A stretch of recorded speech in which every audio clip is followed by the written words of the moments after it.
ಮಂಡ್ಯದ ಅಭ್ಯರ್ಥಿ ವಿಚಾರ ಇನ್ನೂ ಕುತೂಹಲವನ್ನ ಮನೆ ಮಾಡಿಟ್ಕೊಂಡಿದೆ. ಕುಮಾರಸ್ವಾಮಿ ಅವರ ಅಥವಾ ಆತನ ಮಗನ ನಿಖಿಲ್ ಕುಮಾರಸ್ವಾಮಿ ಅವರು ಅಭ್ಯರ್ಥಿನ ಅಥವಾ ಬೇರೊಬ್ರು ಕಂಟೆಸ್ಟ್ ಮಾಡ್ತಾರೆ ಅನ್ನುವ ಕುತೂಹಲ ಇದೆ. ಇವತ್ತು 11 ಗಂಟೆಗೆ ಒಂದು ಮೀಟಿಂಗ್ ಕೂಡ ಇದೆ. ಮಂಡ್ಯದಲ್ಲಿ ಜೆಡಿಎಸ್ ನ ಕಲಿ ಯಾರು ಅನ್ನೋ ಪ್ರಶ್ನೆಗೆ ಉತ್ತರ ಇವತ್ತೇ ಸಿಗತ್ತೆ. ಜೆಪಿ ನಗರದ HDK ನಿವಾಸದಲ್ಲಿ 11 ಗಂಟೆಗೆ ಕೋರ್ ಕಮಿಟಿ ಸಭೆ ನಡೆಸೋದರ ಮುಖಾಂತರ ಮಂಡ್ಯದ ಕಾರ್ಯಕರ್ತರು ವರ್ಸಸ್ ಚನ್ನಪಟ್ಟಣ ಕಾರ್ಯಕರ್ತರ ನಡುವೆ ನೆನ್ನೆಯೂ ಫೈಟ್ ನಡೆದಿತ್ತು. ಇವತ್ತು ಮುಂದುವರಿಯೋ ಸಾಧ್ಯತೆ ಇದೆ. ದೇವೇಗೌಡರ ಅಂಗಳದಲ್ಲಿ ಕುಮಾರಸ್ವಾಮಿ ಅವರು ಸ್ಪರ್ಧೆ ಮಾಡೋ ಚೆಂಡು ಬಿದ್ದಿದೆ. ಅವ್ರು ಯಾವ ಕಡೆಗೆ ಬಿಸಾಕ್ತಾರೆ ಇದು ಪ್ರಶ್ನೆ. ಮಂಡ್ಯದಲ್ಲಿ ಜೆಡಿಎಸ್ ನ ಕಲಿ ಯಾರು ಅನ್ನುವಂಥದ್ದು ಎಲ್ಲವೂ ಅಂದ್ಕೊಂಡಂಗಾಗಿದ್ರೆ ನೆನ್ನೆಯೇ ಅನೌನ್ಸ್ ಆಗಬೇಕಿತ್ತು. ಆದ್ರೆ ನೆನ್ನೆ ಹೈ ಡ್ರಾಮಾವೇ ನಡೆದು ಹೋಗ್ಬಿಡ್ತು ಕುಮಾರಸ್ವಾಮಿ ಅವರ ನಿವಾಸದ ಮುಂದೆ. ಚನ್ನಪಟ್ಟಣದವರು ನೀವು ಹೋಗ್ಕೂಡ್ದು ಅಂತ ಕೈಗೆ ಕೊಯ್ಕೊಳ್ಳೋದ್ರ ಮುಖಾಂತರ ವಿಪರೀತ ಬೆಂಬಲವನ್ನ ತೋರಿಸ್ತಾ ಇದ್ರು. ಮಂಡ್ಯ ಕಾರ್ಯಕರ್ತರ ವಾದ ಏನು ಈ ವಿಚಾರದಲ್ಲಿ ಅಂತ ನೋಡೋದಾದ್ರೆ, ಮಂಡ್ಯದಿಂದ HDK ಅಥವಾ ನಿಖಿಲ್ ಸ್ಪರ್ಧೆ ಮಾಡ್ಲಿ, ಕುಮಾರಸ್ವಾಮಿ ಅವರು ಸ್ಪರ್ಧೆ ಮಾಡಿದ್ರೆ ಗೆಲುವು ಬಹಳ ಸಲೀಸಾಗಿರುತ್ತೆ, ಯಾವುದೇ ಅಡ್ಡಿ ಆತಂಕ ಇರಲ್ಲ, ಎಲ್ಲ ಅಸಮಾಧಾನ ಒಳೇಟು ಮತ್ತು ಉಳಿದ ಕಾಂಗ್ರೆಸ್ ಶಾಸಕರ ಪ್ರಭಾವವನ್ನು ಮೀರಿ ಗೆಲ್ಲುವ ತಾಕತ್ತು ಕುಮಾರಸ್ವಾಮಿ ಅವರಿಗಿದೆ. 2019 ಆಗಿರುವ ಸೋಲಿಗೆ ಸೇಡು ತೀರಿಸ್ಕೊಳ್ಬೇಕು ಅಂದ್ರೆ ಕುಮಾರಸ್ವಾಮಿ ಅವರೇ ಬಂದು ನಿಂತ್ಕೊಳ್ಬೇಕು. ಮಂಡ್ಯ ಕಾರ್ಯಕರ್ತರು ಹೇಳ್ತಾ ಇರೋದು ಇದನ್ನ.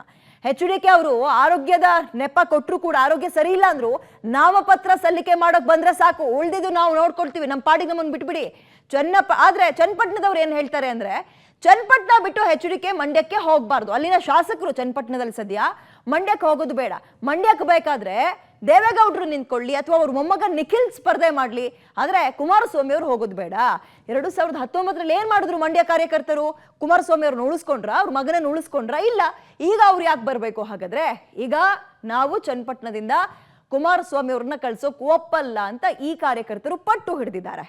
ಈಗ ನಾವು ಚನ್ನಪಟ್ಟಣದಿಂದ ಕುಮಾರಸ್ವಾಮಿ ಅವ್ರನ್ನ ಕಳ್ಸೋಕ್ ಒಪ್ಪಲ್ಲ, ದೇವೇಗೌಡರು ನಿಂತ್ಕೊಳ್ಳಿ ಅಥವಾ ನಿಖಿಲ್ ಅವರು ನಿಂತ್ಕೊಳ್ಳಿ ಅಂತ. ಚನ್ನಪಟ್ಟಣಕ್ಕೆ HD ಕುಮಾರಸ್ವಾಮಿ ಅವರ ಅವಶ್ಯಕತೆ ಇದೆ, ಮಂಡ್ಯಕ್ಕೆ ಅವ್ರು ಹೋಗೋದು ಬೇಡ ಅಂತ. ಆದ್ರೆ ಕುಮಾರಸ್ವಾಮಿ ಅವ್ರು ಏನ್ ಹೇಳ್ತಾರೆ? ಅವರ ನಿರ್ಧಾರವೇ ಅಂತಿಮ ಅಲ್ವಾ? ಮಂಡ್ಯದಿಂದ ಸ್ಪರ್ಧೆಗೆ ಕಾರ್ಯಕರ್ತರು ಮತ್ತು ಮುಖಂಡರ ಒತ್ತಾಯ ಕೇಳಿ ಬರ್ತಾ ಇದೆ. ಅನಿವಾರ್ಯ ಇದೆ ನನ್ನ ಸ್ಪರ್ಧೆ, ಮಂಡ್ಯದಿಂದ ನಾನೇ ಅಭ್ಯರ್ಥಿ ಆಗ್ಲಿ ಅಂತ ಬಿಜೆಪಿ ಹೈಕಮಾಂಡ್ ಕೂಡ ಒತ್ತಾಯವನ್ನ ಮಾಡ್ತಾ ಇದೆ. ನಾನು ನಿಂತ್ರೆ ಮಂಡ್ಯದಲ್ಲಿ ಗೆಲುವು ನಮ್ಮದೇ ಆಗುತ್ತೆ, ಬಹಳ ಸುಲಭ ಆಗುತ್ತೆ, ಸ್ಟ್ರೈಟ್ ಲೈನಲ್ಲಿ ಹೋಗ್ಬೋದು. ಹಳೆ ಮೈಸೂರು ಭಾಗದ ಬೇರೆ ಕ್ಷೇತ್ರಗಳಿಗೂ ನಾನು ಇಲ್ಲಿ ನಿಂತ್ಕೊಂಡು ಗೆದ್ರೆ ಅನುಕೂಲ ಆಗುತ್ತೆ. ಹಾಗಾಗಿ ನಿಂತ್ಕೊಳ್ಬೇಕು ನಾನು. 2019 ಮೋಸ ಮಾಡಿ ನನ್ನ ಮಗನನ್ನ ಸೋಲ್ಸಿದ್ರಲ್ಲ, ಅದಕ್ಕೆ ಸೇಡು ತೀರಿಸ್ಕೋಬೇಕು ಅಥವಾ ಅದರ ಪ್ರತಿಯಾಗಿ ನಾನು ಪ್ರತಿಫಲವನ್ನ ಪಡ್ಕೊಳ್ಬೇಕು ಅಂದ್ರೆ ನಾನೇ ನಿಂತ್ಕೊಳ್ಬೇಕು. ಕಳೆದ ಬಾರಿಯ ಮಂಡ್ಯ ಸೋಲಿಗೆ ಕಾರಣರಾದವರಿಗೆ ತಕ್ಕ ಪಾಠವನ್ನ ಕಲಿಸ್ಬೇಕು. ನಮ್ಮಿಂದ ಬೆಳೆದವರು ನಮ್ಮ ವಿರುದ್ಧವೇ ಮಾತಾಡ್ತಾ ಇದ್ದಾರೆ. ಇವತ್ತು ಅವ್ರಿಗೆ ಪಾಠ ಕಲಿಸ್ಬೇಕು ಅಂದ್ರೆ ನಾನೇ ಖುದ್ದಾಗಿ ಹೋಗ್ಬೇಕು. ಆಮೇಲೆ ಬಿಜೆಪಿ ಹೈಕಮಾಂಡ್ ಲೀಡರ್ಸ್ನ ಒತ್ತಾಯಿಸಿಯೂ ನಾನೇ ನಿಂತ್ಕೊಳ್ಳೋದು. ಹಾಗಾಗಿ ಮಂಡ್ಯದಲ್ಲಿ JDS ಅಸ್ತಿತ್ವ ಉಳ್ಕೋಬೇಕು ಅಂದ್ರೆ ನಾನು ಸ್ಪರ್ಧೆ ಮಾಡೋದು ಅನಿವಾರ್ಯವಾಗಿದೆ, ದಯವಿಟ್ಟು ಅರ್ಥ ಮಾಡ್ಕೊಳ್ಳಿ ಅಂತ. ಅದರ ನಡುವೆ ಇನ್ನೊಂದು ಅಡ್ಡಿ ಆತಂಕ ಅವರ ಆರೋಗ್ಯ. ಹಾಗಾಗಿ ಆರೋಗ್ಯ ಕಾರಣವಾದ್ರೆ ಅವ್ರ ಮಗ ನಿಖಿಲ್ ಕುಮಾರಸ್ವಾಮಿ ಅವ್ರು ನಿಂತ್ಕೊಳ್ತಾರ ಅಥವಾ ಅವೆಲ್ಲವನ್ನ ಮೀರಿ ಪಕ್ಷಕ್ಕೋಸ್ಕರ ಕುಮಾರಸ್ವಾಮಿ ಅವರು ನಾನೇ ನಿಂತ್ಕೊಳ್ತೀನಿ ಅಂತಾರ ಅಥವಾ ಅದನ್ನು ಬಿಟ್ಟು ಇನ್ನೊಬ್ಬ ಅಭ್ಯರ್ಥಿಯನ್ನ JDS ನ ಪ್ರಮುಖರನ್ನ ತಂದು ನಿಲ್ಲಿಸ್ತಾರ? ಇದು ಕುತೂಹಲ ಮೂಡಿಸ್ತಾ ಇದೆ. ಇನ್ನೇನು ಕೆಲವೇ ಗಂಟೆಗಳಲ್ಲಿ JDS ನ ಕೋರ್ ಕಮಿಟಿ ಸಭೆ ಕೂಡ ಆಗುತ್ತೆ.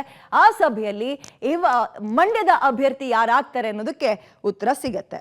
ಇದ್ರ ಬಗ್ಗೆ ಮತ್ತಷ್ಟು ಮಾಹಿತಿನ ನಮ್ಮ ಪ್ರತಿನಿಧಿ ಶ್ರೀನಿವಾಸ್ ನೀಡ್ತಾರೆ. ಶ್ರೀನಿವಾಸ್, ಸದ್ಯ ಮಂಡ್ಯದ ಅಖಾಡದಲ್ಲಿ ಅಥವಾ ಮೈತ್ರಿಯ JDS ಪಾಳ್ಯದಲ್ಲಿ ಕಾರ್ಯಕರ್ತರ ಒಕ್ಕರಲು ಕೇಳಿ ಬರ್ತಾ ಇರೋದು ಕುಮಾರಸ್ವಾಮಿ ಅವರೇ ನಿಂತ್ಕೊಳ್ಳಿ ಅಂತ. ಬಟ್ ಏನಾಗೋ ಸಾಧ್ಯತೆಗಳು ಕಂಡು ಬರ್ತಾ ಇದೆ. ಇವತ್ತು ಕುಮಾರಸ್ವಾಮಿ ಅವರ ಆರೋಗ್ಯ ಅಡ್ಡ ಬಂದ್ರೆ ಏನಾಗ್ಬೋದು ಅಥವಾ ಅವೆಲ್ಲವನ್ನ ಮೀರಿ ಕುಮಾರಸ್ವಾಮಿ ಅವರೇ ನಿಂತ್ಕೊಳ್ತಾರ? ಬೆಳವಣಿಗೆಗಳು ಏನ್ ನಿರೀಕ್ಷೆ ಮಾಡ್ಬೋದು ನಾವಿವತ್ತು? ವಿದ್ಯಾ, ಈಗಾಗಲೇ ಕುಮಾರಸ್ವಾಮಿ ಅವರು ಮತ್ತೆ ದೇವೇಗೌಡರು ಮಂಡ್ಯದಿಂದ ಕುಮಾರಸ್ವಾಮಿ ನಿಲ್ಲಬೇಕು ಅನ್ನುವಂತಹ ನಿರ್ಧಾರವನ್ನ ಮಾಡಿದ್ದಾರೆ. ಆದ್ರೆ ಈಗ JDSಗೆ ಸಂದಿಗ್ಧ ಪರಿಸ್ಥಿತಿ ಬಂದಿರುವಂತದ್ದು ಚನ್ನಪಟ್ಟಣ ಕಾರ್ಯಕರ್ತರು ಮತ್ತೆ ಮಂಡ್ಯ ಕಾರ್ಯಕರ್ತರ ಕಿತ್ತಾಟ ಏನಿದೆ ಅದು ಒಂದಿಷ್ಟು ತಲೆನೋವಿಗೆ ಕಾರಣ ಆಗಿದೆ. ಚನ್ನಪಟ್ಟಣದವರು ನಾವು ಕುಮಾರಸ್ವಾಮಿ ಅವ್ರನ್ನ ಬಿಡೋದಿಲ್ಲ ಅಂತಿದ್ದಾರೆ, ಮಂಡ್ಯದವರು ನಮಗೆ ಬೇಕು ಅಂತ ಹೇಳ್ತಿದ್ದಾರೆ. ಹೀಗಾಗಿ ಒಂದಿಷ್ಟು ಗೊಂದಲಗಳಿದಾವೆ. ಹಾಗಾಗಿನೇ ಇವತ್ತು 11 ಗಂಟೆಗೆ ಕೋರ್ ಕಮಿಟಿ ಸಭೆ ಕುಮಾರಸ್ವಾಮಿ ಅವರ ನಿವಾಸದಲ್ಲಿದೆ. ಆ ಕೋರ್ ಕಮಿಟಿ ಸಭೆಯಲ್ಲಿ ಮಂಡ್ಯದಿಂದ ಯಾರು ಅಭ್ಯರ್ಥಿ ಆಗ್ಬೇಕು ಅನ್ನುವಂಥದ್ದನ್ನ ಅಧಿಕೃತವಾಗಿ ಘೋಷಣೆ ಮಾಡ್ತಾರೆ. ಈಗಾಗಲೇ ಕುಮಾರಸ್ವಾಮಿ ಅವರ ಸ್ಪರ್ಧೆಗೆ ದೇವೇಗೌಡರು ಕೂಡ ಗ್ರೀನ್ ಸಿಗ್ನಲ್ ಅನ್ನ ಕೊಟ್ಟಿದ್ದಾರೆ. ಬಿಜೆಪಿ ಹೈಕಮಾಂಡ್ ಕೂಡ ಕುಮಾರಸ್ವಾಮಿ ಅವರು ನಿಂತ್ರೆ ಮಂಡ್ಯ ಪ್ಲೇಸ್ ಆಗುತ್ತೆ ಮತ್ತೆ ಆ ಸುತ್ತಮುತ್ತಲಿನ ಹಳೆ ಮೈಸೂರು ಭಾಗವು ಕೂಡ ನಮಗೆ ಅನುಕೂಲ ಆಗುತ್ತೆ ಅನ್ನುವಂತ ಲೆಕ್ಕಾಚಾರದಲ್ಲಿ ಕುಮಾರಸ್ವಾಮಿ ಅವರು ನಿಲ್ಬೇಕು ಅನ್ನುವಂತಹ ಒತ್ತಾಯವನ್ನ ಮಾಡಿದ್ದಾರೆ. ಹಾಗಾಗಿ ಇವತ್ತು ಸಭೆಯಲ್ಲಿ ಬಹುತೇಕ ಮಂಡ್ಯದಿಂದ ಕುಮಾರಸ್ವಾಮಿ ಅವರು ಸ್ಪರ್ಧೆ ಮಾಡುವಂತಹ ಘೋಷಣೆಗಳಾಗುತ್ತೆ. ಅದರ ಜೊತೆಗೆ ಹಾಸನ ಮತ್ತೆ ಕೋಲಾರದ ಅಭ್ಯರ್ಥಿಗಳು ಕೂಡ ಇವತ್ತೇ ಘೋಷಣೆ ಆಗುವಂತಹ ಸಾಧ್ಯತೆ ಇದೆ. ಒಟ್ಟಾರೆಯಾಗಿ ಗೆಲುವಿನ ಗೆಲುವಿನ ಮಾನದಂಡವನ್ನ ಇಟ್ಕೊಂಡು ಕುಮಾರಸ್ವಾಮಿ ಅವರನ್ನ ಮಂಡ್ಯದಿಂದ ಸ್ಪರ್ಧೆ ಮಾಡಬೇಕು ಅನ್ನುವಂಥದ್ದಕ್ಕೆ ದೇವೇಗೌಡರು ಕೂಡ ಒಪ್ಪಿಗೆ ಕೊಟ್ಟಿದ್ದಾರೆ. ಇವತ್ತಿನ ಸಭೆಯಲ್ಲಿ ಅದು ಅಧಿಕೃತವಾಗಿ ಘೋಷಣೆ ಆಗುವಂತ ಸಾಧ್ಯತೆ ಇದೆ. ವಿದ್ಯಾ, ಧನ್ಯವಾದ ತಮ್ಮ ಡೀಟೇಲ್ಸ್ಗೆ.